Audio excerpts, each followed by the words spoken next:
Today's podcast is a little bit different. So I start off with a question all about what to do when you're feeling ill, should you be working out or not, and then how to get back into working out. And from there, I'm going to take you into a short webinar I did with my 14-day wellness group, all about creating routine and being able to stick to it. Because I realize that so many people post-January are really struggling now. Have got to a point where they just can't keep up with these unsustainable routines they've created for themselves, or they're losing motivation. So I really hope this is useful. And if you do want to work with me, please do get in touch. Head over to lornamariefitness.co.uk because our next intake is starting on Monday the 27th. I hope you enjoy the podcast. Hello and welcome to the Lorna Marie Fitness Podcast, the show where we talk all things fitness, health, mindset and lifestyle to help you become fitter, healthier and happier. I help busy people who lack time, motivation and self-belief to look and feel great again.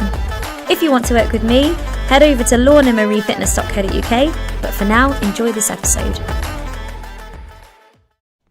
Hey everyone, and welcome to your weekly coaching. I had a great question this week all about illness and what to do workout wise when you're not feeling great, when you're not feeling 100%, and how to then get back into it and get back into a flow and a rhythm and a routine.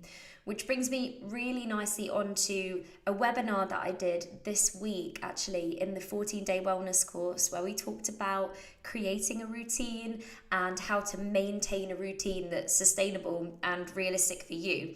So I'm going to tag this onto the end of this one, because I also think at this time of year, a lot of people really struggle with this.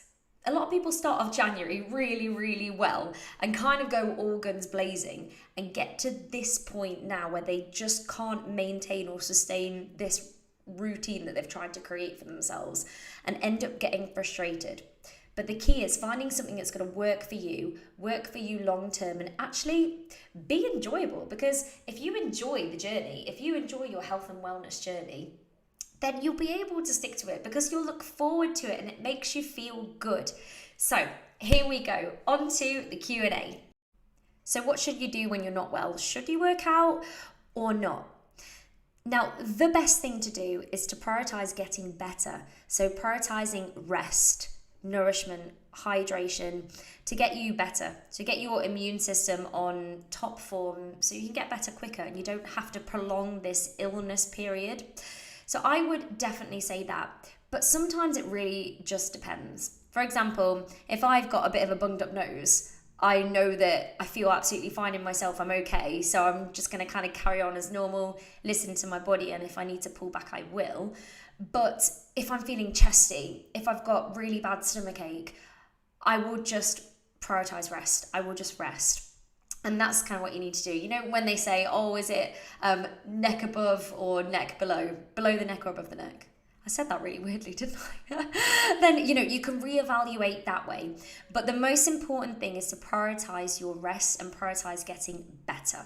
Like I said, sleep, rest, hydration, nourishment. That's what you want to do. That is what you need to prioritize.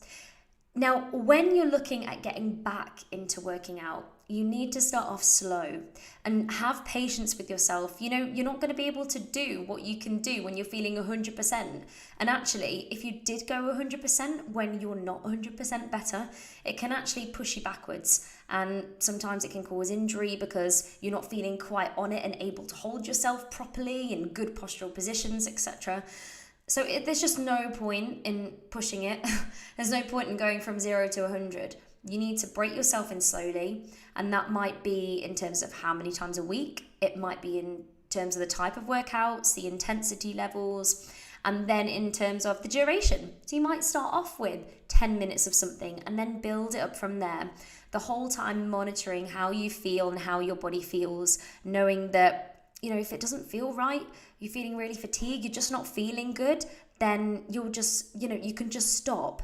You can just stop and resume later and have a rest day and prioritize you and resting. So the important thing to take away here is just to really have patience with yourself and ease yourself back in to a point then when you are feeling back to it and you can get back on it. It's only a short moment in time. Don't forget that. It's only temporary. And you will be back. You will be back to full strength. But sometimes it's better to give your body that rest and recovery it needs so you can get back on it sooner. So that would be my best advice there. But if there really is something wrong, it's been going on for a long time, obviously always go and see a healthcare professional, go and see your GP. You don't have to suffer for prolonged periods of time over anything. So I hope that was useful. And anyway, now moving on to the second part of weekly coaching, which is going to be our little short webinar on creating a routine and being able to stick at it. I really hope you do find this one useful too. Hello and welcome to our first short session of the 14-day Mind Body Mastery course. It's fantastic to have you here, and I am so pleased you've taken that step to put your health, not just the physical, but the emotional and your mental health first. You are number one, never forget that. So today is all about creating a routine and being able to actually stick at it. How many times have you said to yourself, okay, I'm going to do this, I'm going to get up early, I'm going to do that, and then it just never really happens? Making a routine and sticking at it is one of the best forms of self-care. You're doing a routine to improve your well-being, to improve your life, to make the most of your time, and then sticking at it, sticking at the promises that you've set out for yourself is one of the best forms of self-care. You will trust the decisions you make, you will trust the routines, and you'll trust that you'll be able to follow through with whatever you set out for yourself. So we need to make sure this routine is realistic. It's something you can stick to. So it's not something where you get up at 4 a.m, you're going to meditate for an hour, then do this, then take the kids to school, then go to work, then try and squeeze a workout in, then do the meal prep. We're not asking you to do that. We want to make a routine for you that is sustainable, it's realistic, and something you can stick at. Now, how on earth do we do that? Where do we even start? Okay, let's start by talking about what you need in your routine and then how you can plan your time effectively and get a routine that is going to stick for you and something that you will want to stick at. Now, before we move on to that, just one other thing. Have a little think now about in the past when you've set yourself to do something in a routine, for example, getting up earlier, and think about why that didn't actually work for you. Why were you not able to get up earlier or sustain it for a long time? Just have a think about what that was for you and why you couldn't do that.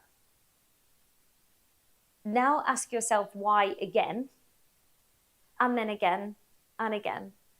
For example, if I wanted to get up an hour earlier so I could make the most of an hour before, say, my husband gets up and I want to do some productive things around the house, but I couldn't stick at it. Why? Because I was tired, so I just couldn't get up at that time. Why was I tired? Because I went to bed late or later than anticipated, I didn't get enough sleep. Why did I go to bed late? Because I had too much to do. Why did I have too much to do? Because I set myself too high a target that I couldn't realistically stick to, or I'm trying to spin too many plates. Now there's the root of the problem. It's not that you just can't get up early. That's not a thing. The root of the problem is maybe you're spinning too many plates, and that is the thing we need to tackle so you can get up earlier. And then think about why you want to put that thing into your routine. So, okay, why do I want to get up earlier? Reframe it in your mind. Don't think, oh, if I get up earlier, then it's going to be awful. It's going to be dreadful because I'll be tired for the rest of the day. No, think about why you want it. And that's the big why here. Why do I want to do this? So that I can make the most of my time. For example, if I get up before everyone else gets up and I get my workout in, I know that I'm going to feel amazing for the rest of the day. I'll be energized and I'll be more productive and I'll just be in a much better mood for the rest of the day.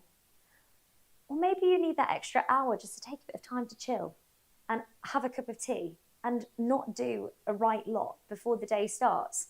And if that's you and you need that moment and that time, take it and don't feel guilty about it. Just do it because that's the time that you need. Okay, so that aside, have that in mind. What we need to start off with is thinking of our routine in terms of what are our main goals at the moment. So what do you actually want to achieve at the moment? What do you want in your day? And what are your current priorities? That might be getting fitter. It might be, I have kids, I need to sort them out. It might be, I really want this promotion at work, so that's my priority. Whatever it is, think of your priorities, because that is going to frame how you schedule your day. It's going to be around your main priorities. So think about what they are. Maybe you just want to jot them down on a piece of paper. What are my 3 main priorities? Then think about, okay, what do I want to achieve? What do I want to add into my routine that's going to improve my life? Maybe it's 5 minutes meditation, breath work at the beginning of the day.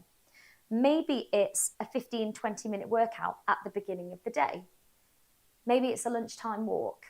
Maybe it's reading 30 minutes before you go to bed rather than watching telly or scrolling through your phone. What can you put into your routine that's going to enhance your day, and why do you want to do it? So there's another one to put in. Then think about your natural rhythm. When are you most productive? Are you an early bird? Do you wake up in the morning and think, yes, seize the day, I'm so ready? Me and Will are very different. We're opposites. For example, my alarm goes off. I get up straight away, shoot out of bed. I'm on my way down the stairs already before he even realizes my alarm's gone off. Will, on the other hand, he is very much a night owl, and he is so productive at night. We're two completely different people, but you have to think, where am I most productive and where do I need to be most alert? What are my most important tasks, and can I make sure that I'm doing those at the times when my natural rhythm aligns? Of course, I've already mentioned this and it's obvious, but we forget it so many times. You need to make this realistic. I'm not asking you to revamp your whole life.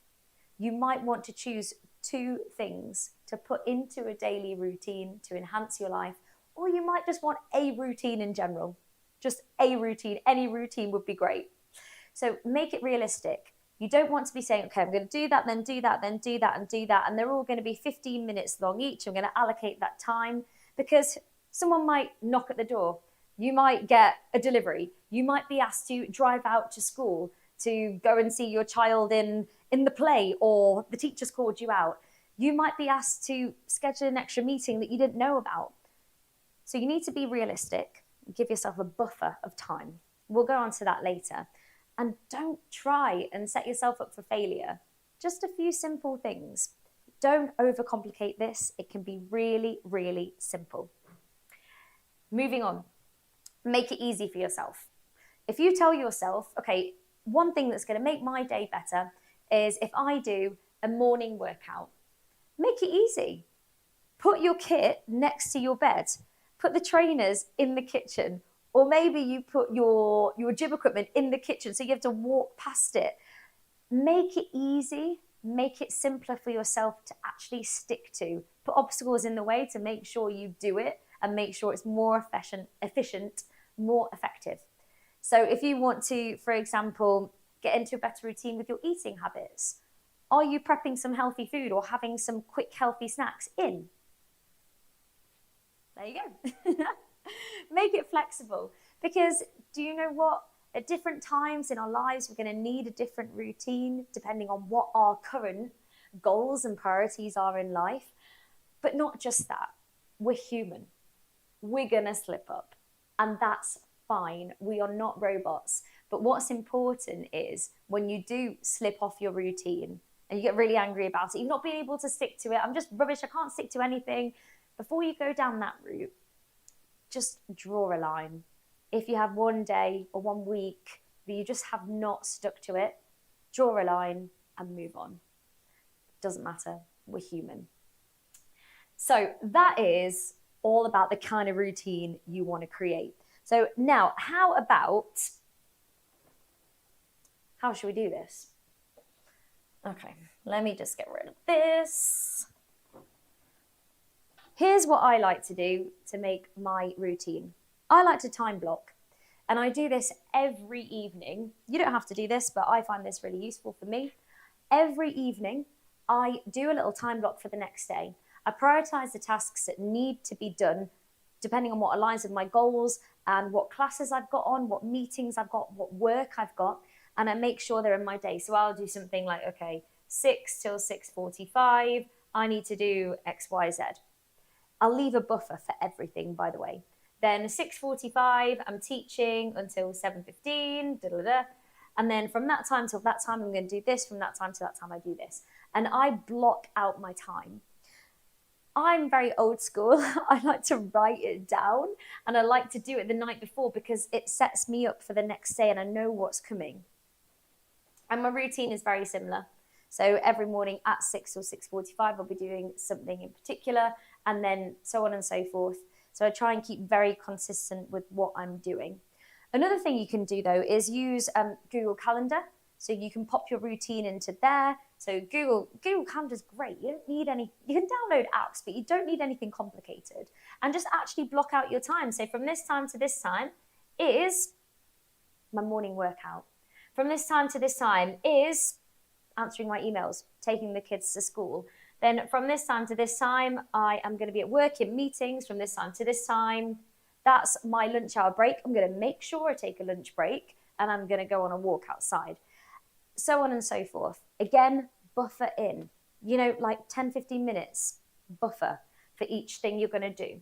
So I find time blocking really effective, and that helps me massively stick to the routine that I set for myself. And like I said, I keep it really, really consistent. Now, if we go to morning routine, I think this is super important. So I just want to do a little aside on morning and evening routine. Having a morning routine really sets you up for a successful day. And one thing, don't hate me for it, one thing that I'm going to advise you strongly against is hitting the snooze button. Because if you hit the snooze button at the very beginning of the day, I can't remember who said it, but it was some famous person and it really resonated with me. You're already allowing yourself to fail on your first task for the day, which is getting out of bed. You're allowing yourself to do that. So as much as you don't want to, set the alarm for a realistic time where you know you've had enough sleep, get out of bed, grit your teeth and go. Then you already know you've set yourself up for a successful start of the day.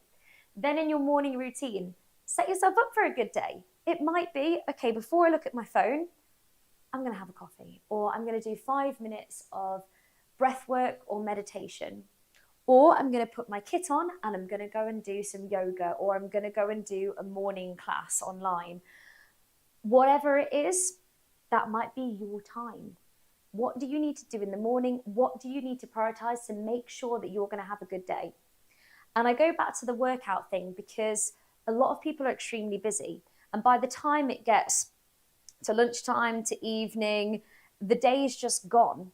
The day has simply just gone, and maybe you're not feeling as up for it, or you're feeling a little bit tired after you've had a really busy day. So if you know that, okay, I'm going to do it first thing in the morning, even if it means in this new routine, you're getting up 15 minutes, half an hour earlier to do that, then do it. And you set yourself up for a successful day. And always make your bed.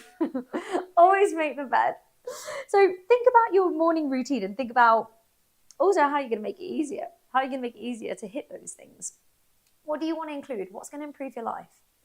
Then the evening routine, which is really important, and it's important for hitting your morning routine. So many of us have really poor sleep because we might be snacking late at night, which we'll come on to in a short masterclass. It might be because of flicking through the phone, or thinking about work or other things, or binging something on Netflix and just watch another episode and another episode and another episode until the point where you look at the clock, you think, oh, my early night has gone. And then you find it hard to get up the next morning, and we just get into this really poor routine. So instead, think about having a wind down routine. And it might be having a bath. It might be no phones after 8 p.m. It might be reading 30 minutes before you go to bed. It might be taking some magnesium to help you get a deeper sleep. It might be having, a herbal tea. Whatever it is, have some sort of evening routine that settles you down winds you down, ready for a good night's sleep, so you can have and start that really good morning routine. I hope this is giving you a lot of food for thought, by the way. I hope it's really useful. So let's think about why you want to do this. Let's think about making it realistic. Let's think about blocking out our time. There's my little blocks. Blocking out your time and thinking about the morning routine. So think about your AM and your PM and how you're going to make those really good and how you're going to keep control over those. And don't overcomplicate it. You don't need to add too many things. Like I said, setting yourself a routine and being able to stick at it is one of the best forms of self-care. Now, keep yourself accountable. One thing I do to keep myself accountable is I have my little list, 6 till 6:45. This is what I'm going to do, yada, yada, yada, yada, yada. When I've done it, cross it off, or I tick it. So by the end of the day, I look at that and it's so satisfying. It is the best feeling.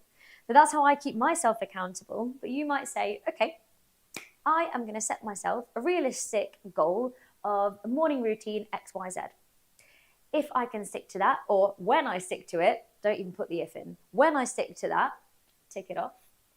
At the end of the week, I'm going to reward myself with a massage, with going to my favorite cafe, with whatever it might be that's a little reward for you. So keeping yourself accountable and rewarding yourself for your good work as well. This has been, and I've really loved doing this. I was going to say, this has been my pleasure. It really has. Create a routine and stick to it.